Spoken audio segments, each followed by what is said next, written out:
Good morning students. आज हम start करेंगे ज्योग्राफी का chapter number 5 minerals and energy resources. इस चैप्टर में से भी आपके जो हैं ओनली मैप्स ही आते हैं। उस कंसर्न से लेकर के मैं आपको ये चैप्टर भी पढ़ाने जा रही हूँ। ठीक है, तो आज हम स्टार्ट कर रहे हैं इसको 5th चैप्टर ज्योग्राफी का मैप्स के लिए। We use different things in our daily life made from metals. हमारे पास जो डेली यूज़ के लिए जो भी जितनी भी चीज़ें होती हैं, हम अलग अलग चीज़ों को यूटिलाइज़ करते हैं हमारी डेली लाइफ में। ठीक है, सुबह से लेकर शाम तक आप जानते हैं कितने सारे मैटर्स आप यूटिलाइज़ करते हैं। Can you list a number of items used in your house made of metals. आपके घर में भी अगर आप देखें तो क्या आप लिस्ट बना सकते हैं? ऑब्वियसली बना सकते हैं, क्योंकि आपके पास बहुत सारी चीज़ें। Where do these metals come from, ये मेटल्स जो है वो कहाँ से आते हैं। ठीक है, उसके बारे में हम पढ़ेंगे कि कैसे मिनरल्स और ये मेटल्स वगैरह जो हैं किस तरीके से आप निकालते हैं, एक्सट्रैक्शंस कैसे होता है, क्या क्या चीज़ें होती है। तो ये एनर्जी रिसोर्सेज के बारे में आज हम इसके अंदर चैप्टर में पढ़ेंगे। ठीक है, नेक्स्ट है, you have studied that the earth's crust is made up of different minerals embedded in the rocks. आपके जो अर्थ है, सॉरी, जो आपने पढ़ा है कि अर्थ का जो क्रस्ट है वो आपके डिफरेंट जो मिनरल्स होती हैं उसमें आपके मजबूती से सब जुड़े हुए होते हैं। वो आपको मिनरल अर्थ के क्रस्ट से जो है आप एक्सट्रैक्ट करके निकालते हैं रॉक्स से। Various metals are extracted from these minerals after proper refinement. आप सही रिफाइनमेंट, प्रॉपर रिफाइनमेंट के द्वारा जो है आप एक्सट्रैक्शंस करते हैं। बहुत सारे मेटल्स जो है आपको मिलते हैं इसी तरीके से, जब आप एक्सट्रैक्ट करके मिनरल्स को निकालते हैं प्रॉपर रिफाइनमेंट करने के बाद। तो ये हुआ कि आपके जो ये मेटल्स हैं, आपको जो मिनरल्स हैं वो सब चीज़ें आपको एक्सट्रैक्शंस के द्वारा जो है ये आपको मिलते हैं। जो मिनरल्स जितने भी हैं उसमें से आप एक्सट्रैक्ट करके अर्थ के क्रस्ट से निकालते हैं।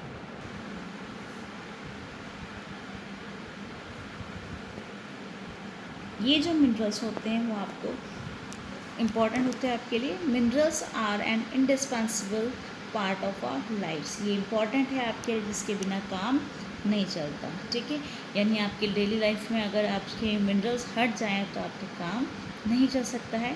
इसलिए ये सारी चीज़ें जो है मिनरल्स जो है आपके लिए इम्पॉर्टेंट हैं। Almost everything we use from a tiny pin to a towering building or a big ship all are made from minerals. चाहे छोटी से छोटी जो सेफ्टी पिन्स होते हैं वो ले लो, या आपकी बड़ी बड़ी जो बिल्डिंग्स होती हैं या शिप्स होती हैं, वो सब जो है आपके मिनरल्स उसमें यूटिलाइज होते हैं। यानी बिना इसके आप कुछ भी नहीं बना सकते हैं। The railway lines and the track paving of the roads our implements and machinery too are made from minerals. जो आपके रेलवे ट्रैक्स वगैरह बनते हैं, ये जो आपके जो पेमेंट जो रास्ता बनता है आपके रोड्स का, जो समतल पत्थर बिछा करके बनाई जाती है वो सतह रोड्स की, वो भी। और उसके अलावा आपके जो मशीनरी, जो मशीन्स होती है, जो सब चीज़ें जो आपके किससे बनी होती है, मिनरल से। तो ये हुआ कि आपकी छोटी से छोटी सुई से लेकर के आपकी पिन से लेकर के आपके ये सब चीज़ें मिनरल से बनी हुई होती है। Car, buses, trains, aeroplanes are manufactured from minerals. ये सब चीज़ें भी जो हैं आपके कार, बसेस वगैरह, ये भी इसी से बने हुए होते हैं मिनरल से। And run on power resources derive from the earth. और यही पावर रिसोर्सेज जो हमको अर्थ से मिलते हैं उसी से ही ये चलाए जाते हैं। Even the food that we eat contains minerals. यहाँ तक कि आपके जो आप फूड, खाना जो खाते हैं वो उसमें भी जो है आपके मिनरल्स होते हैं। In all stages of development human beings have used minerals for their livelihood. आपने देखा होगा अर्ली मैन से लेकर के आपकी जो अलग अलग स्टेजेस होती हैं, उस स्टेजेस की जो डेवलपमेंट की जो स्टेजेस होती है उसमें ह्यूमन बींग्स जो है वो हर तरीके से शुरुआत से लेकर के आपके जो आज तक की स्थिति में देखें, अलग अलग स्टेजेस में हम देखें तो उसमें आपके ह्यूमन बींग्स जो है वो यूटिलाइज़ करता है इन मिनरल्स को अपने जीवन यापन करने के लिए। ठीक है, यानी उनको जैसे भी लाइफ जीनी है उसके लिए वो उसको यूटिलाइज़ करता है मिनरल्स। यानी मिनरल्स के बिना वो नहीं रह सकते हैं, चाहे वो आपके डेकोरेशन का हो, फेस्टिविटीज़ का हो, या रिलीजियस या सेरेमोनियल राइट्स ही क्यों ना हो। तो यानी आपके ये किसी भी तरीके से डेकोरेशन करने के लिए, फेस्टिवल्स मनाने के लिए या धार्मिक या कोई भी आपके अनुष्ठान करने के लिए आपके ये सब चीज़ें काम में आती हैं, इनके बिना आप नहीं कर सकते। तो ये हुआ कि आपके कोई भी धार्मिक संस्कार भी हुए तो भी आप ये सब चीज़ें मिनरल्स आपके यूटिलाइज करते हैं। नेक्स्ट आपके टॉपिक आता है व्हाट इज़ अ मिनरल, यानी मिनरल क्या है। Geologist define mineral as a homogeneous naturally occurring substance with a definable internal structure के रूप में, यानी आपके एक ऐसा तत्व है, ये होमोजीनियस से मतलब यहाँ पे है कि एक जैसा या समान अंगों वाला, एक जैसे तत्वों वाला जो है उससे माना जाता है। ऐसा सब्सटेंस जो है आपको मिलता है जो आपके इंटरनल स्ट्रक्चर को डिफाइन करता है, तो वो आपके मिनरल्स कहलाते हैं। Minerals are found in varied forms in nature, ये जो मिनरल्स होते हैं वो आपको अलग अलग रूप में नेचर में मिलते हैं, एक जैसे नहीं होते, अलग अलग रूप में आपको मिलते हैं। Ranging from the hardest diamond to the softest talc, आपके जो सॉफ्ट टेल्क जो होता है आपके पाउडर उतना भी सॉफ्ट हो सकता है और आपके डायमंड जैसा हार्ड भी होता है। तो ये है कि आपके सॉफ्ट से लेकर के हार्डेस्ट मटेरियल के रूप में आपको ये जो है मिनरल्स मिलते हैं। ये वेरिएशंस आपको अलग अलग रूप में देखने को मिलते हैं। Why are they so varied, इसमें ऐसे विभिन्नता क्यों हैं उसके बारे में हम पढ़ेंगे। You have already learn about rocks, आपने 7th और 8th क्लास में ही पढ़ा था रॉक्स के बारे में। Rocks are combinations of homogeneous substances called minerals, ये आपके एक जैसे तत्व जो होते हैं वो कॉम्बिनेशन है उसका सब्सटेंस का, वो मिनरल्स कहलाते हैं। ठीक है। Some rocks are for instance limestone consist of a single mineral, कुछ जो रॉक्स होती है उसमें से आपके जैसे हम देखते हैं कि लाइमस्टोन जो है उसमें केवल सिंगल मिनरल आपको मिलता है, but majority of the rock consist of several minerals, ज़्यादातर जो रॉक्स होती हैं उसमें आपके बहुत सारे मिनरल्स होते हैं। इन वेरिंग प्रोपोर्शन, अलग अलग प्रोपोर्शन में आपको मिलता है। ठीक है। Although over 2000 minerals have been identified, इतने जो 2000 मिनरल्स जो है हमने जो है आइडेंटिफाई कर ली हैं। Only a few are abundantly found in most of the rocks, उसमें से जो है कुछ ही जो है सफिशेंट मात्रा में, जिन प्रचुर जो मात्रा होती है वो मिलते हैं, उसमें से वो कुछ ही जो है आपको मिलते हैं रॉक्स में। A particular mineral that will be form from a certain combination of elements depends upon the physical and chemical conditions under which the material forms, ये जो आपके मिनरल्स मिलते हैं वो जब उनका बनने का प्रोसीजर होता है वो सबका अलग अलग होता है, उसमें कॉम्बिनेशन होता है, वो डिपेंड करता है उसका फिज़िकल और केमिकल जो कंडीशंस है उसके अकॉर्डिंग वो कैसे मटेरियल फॉर्म करे। This in turn results in a wide range of colours, अब जिस फिज़िकल और केमिकल जो कंडीशंस होती है उसके अकॉर्डिंग उसमें चेंजेस आते हैं, जो मटेरियल फॉर्म होता है उसमें, चाहे वो कलर को लेकर के हो या सॉफ्टनेस हार्डनेस को लेकर के या क्रिस्टल फॉर्म को देखिए, या आपके लस्टर यानी जिसमें चमक हो उसके अकॉर्डिंग, या डेंसिटी जो घनत्व होता है, that a particular mineral processes, जो कि सारी विशेषताएं किसमें होती हैं, ये आपके मेटल्स में होती मिनरल्स में होती हैं। Geologist use these properties to classify the minerals, ये आपका जो है इनको मिनरल्स को अलग अलग कैटेगराइज करना या क्लासीफाई करना या उनका वर्गीकरण करने में जियोलॉजिस्ट जो होते हैं वो इन प्रॉपर्टीज़ को, जैसे हार्डनेस, सॉफ्टनेस, क्रिस्टल फॉर्म्स और लस्टर जो कि चमक होती है, इन सब चीज़ों को जो है वो क्लासीफाई करने के लिए काम में लेते हैं। अब हम आगे पढ़ेंगे classification of minerals. However, for general and commercial purposes, minerals can be classified as under, आपके जनरल हो या कमर्शियल दोनों तरीके से अगर हम देखें तो मिनरल्स को आप क्लासीफाई कर सकते हैं। ये क्लासिफिकेशन आपको दिया गया है, क्लासिफिकेशन ऑफ मिनरल्स। मिनरल्स जो है वो आपको मेटेलिक, नॉन मेटेलिक और एनर्जी मिनरल्स। अब एग्ज़ाम में अगर जो क्वेश्चंस होते हैं वैसे तो इसमें से आएंगे नहीं, फिर भी आपको आने चाहिए, जिस तरीके से इस चैप्टर्स के क्वेश्चंस पहले बनते थे। तो मेटेलिक और नॉन मेटेलिक मिनरल्स के एग्जांपल्स अगर आपको पूछते हैं तो इसमें से आप एग्जांपल्स दे सकते हैं। जैसे आपको माइका, सॉल्ट और पोटैश, सल्फर या लाइमस्टोन के बारे में पूछा जाता है कि ये मेटलिक है नॉन मेटलिक, तो ये आपको इससे पता चल जाएगा। एनर्जी मिनरल्स के रूप में आप जानते हैं कोल, पेट्रोलियम, नेचुरल गैस जो आते हैं। और मेटलिक जो मिनरल्स होते हैं जो कंटेनिंग आयरन जिसमें होता है, जैसे आयरन और मैंगनीज, निकल, कोबाल्ट, ये सब होते हैं। नॉन फेरस, इसको भी हम फेरस और नॉन फेरस में बांटते हैं। प्रेशियस में आपके जो गोल्ड, सिल्वर वगैरह, प्लेटिनम वगैरह आते हैं, तो ये मेटलिक हो गए, ये नॉन मेटलिक मिनरल्स हो गए, और वो एनर्जी मिनरल्स हो गए। तो ये है आपका क्लासिफिकेशन ऑफ मिनरल्स। जिस तरीके से क्वेश्चंस होते हैं इसके, वो मैंने आपको बता दिए। नेक्स्ट आपके आता है mode of occurrence of minerals, where are these minerals found. ये कैसे बनते हैं, कहाँ मिलते हैं, उसके बारे में हम पढ़ेंगे। Minerals are usually found in ores, जो कच्ची धातु होते हैं उसके रूप में आपको मिलते हैं। एज इट इज़ तो नहीं, ठीक है, तो कच्चे रूप में आपको ये मिलते हैं, कच्ची धातु के रूप में। The term ore is use to describe an accumulation of any mineral mixed with other elements. जो आपकी ये टर्म ओर जो है, जो कच्ची धातु होती है, वो आपको यूटिलाइज करते हैं, आप यूज़ करते हैं किसको डिस्क्राइब करने के लिए। एक्यूमुलेशन किसी भी मिनरल का जो है एक मिश्रित रूप है या ढेर है या समूह है, वो मिक्सअप किसका है, अदर एलिमेंट्स का। तो ये और है जिसमें बहुत सारी चीज़ें होती हैं, मिक्सअप होती हैं, हाँ, वो सारे एलिमेंट्स जो होते हैं उसमें मिक्सअप होते हैं। वो और होता है जो कच्ची धातु के रूप में आपको मिलता है, उसमें से आप एक्सट्रैक्ट करके अलग अलग, फिर मेटेलिक, नॉन मेटेलिक, अलग अलग तरीके से आप निकाल सकते हैं। The minerals content of the ore must be sufficient concentration. ये जो मिनरल्स आपको कंटेंट मिलता है वो इतना सफिशिएंट होना चाहिए। एक्सट्रैक्ट जब करते हैं आप उसका, तो वो कमर्शियली आपके लिए विएबल होना चाहिए, जो कि संभव होना चाहिए उसके लिए।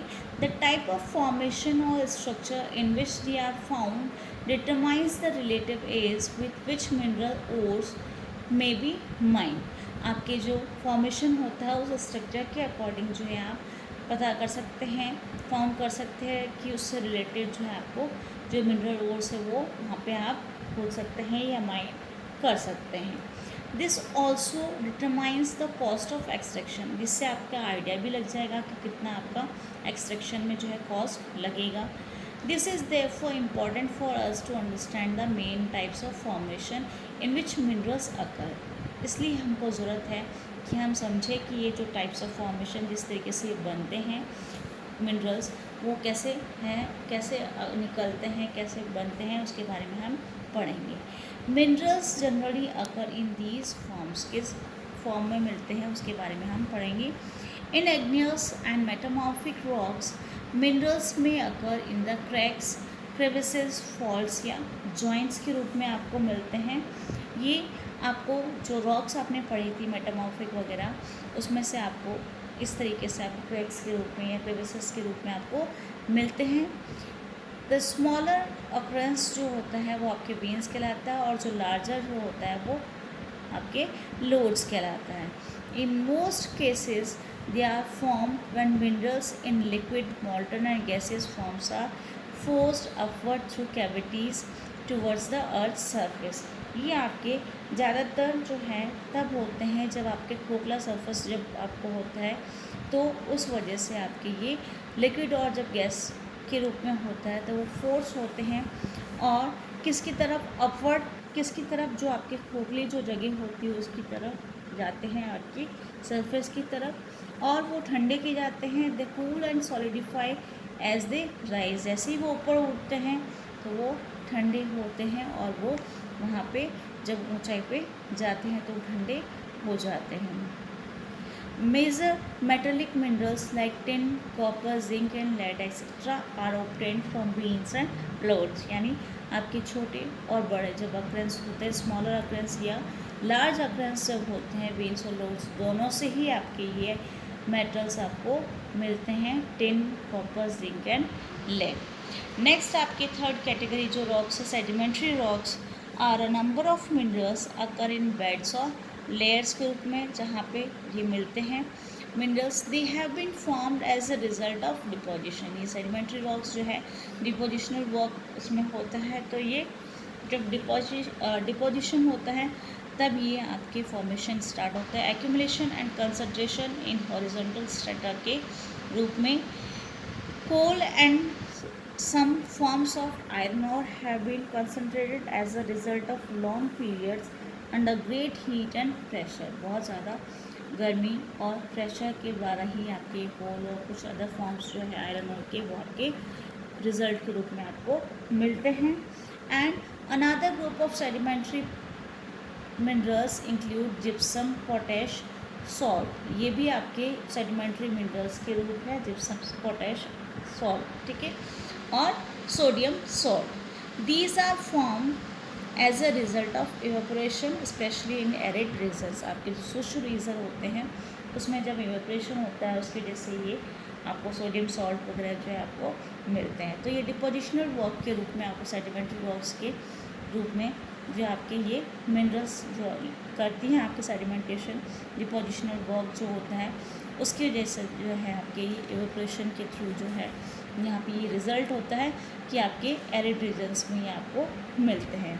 नेक्स्ट है आपके another mode of formation involves the decomposition of surface rocks and the removal of soluble constituents leaving the residual mass of weathered material containing ores।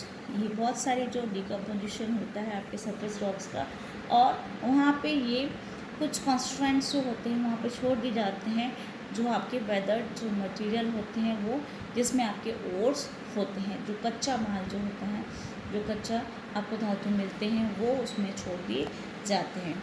Bauxite जो है वो इसी तरीके से आपको मिलता है, इसी तरीके से वो बनाया जाता है। सर्टेन मिनरल्स में occur as alluvial deposits in sands of valley floors and the base of hills. ये आपके हिली एरियाज़ या वैलीज़ में जो है कुछ एलुवियल डिपॉजिट्स के रूप में भी आपको ये मिनरल्स मिलते हैं। These deposits are called placer deposits and generally contain minerals which are not corroded by water. Water के साथ में नहीं लेकर के आते हैं, जैसे कि आपके गोल्ड, सिल्वर, टिन और प्लेटिनम जो है मोस्ट इम्पॉर्टेंट है इस एलुवियल डिपॉजिट्स में से। The ocean waters contain vast quantities of mineral. आपका जो ओशन वाटर होता है उसमें बहुत सारी क्वांटिटीज़ होती है इन मिनरल्स की, और but most of these are too widely diffuse to be of economic significance.